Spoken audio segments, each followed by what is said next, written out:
you've all been trained to put the system back as expeditiously as possible. But what is the real concern is that somebody will actually deliberately cause over voltages or over currents. And so we have transformers and generators. You never really get a chance to play what if scenarios outside of working on the graveyard shift, and it's just you and your shift mate talking through events. We saw that at first they opened up a breaker at SATSOP, and then earlier, but then their next step was to take out the 500 kV west bus at SATSOP, and then I noticed that the 230 kV tie was out also.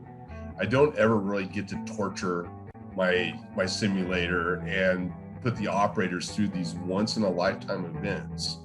I'm not sure what step they took that out at, but so they had that. It looked like they were gonna take out the east bus, which would isolate all of that gen that we had there.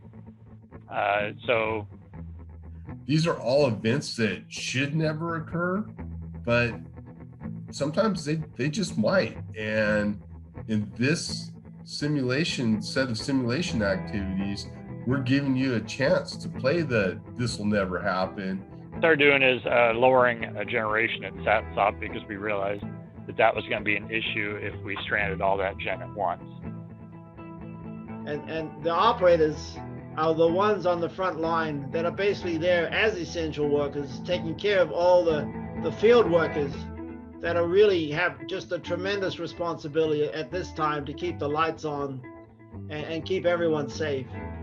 Yeah, I forgot that you cranked up the voltage there on the two SATSOP units. So we ended up taking the two SATSOP units offline because we'd already ran them down pretty far at that point.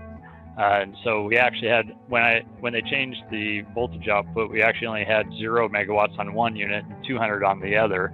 We're giving you a chance to play the this will never happen and get to do it in a consequence and risk-free environment.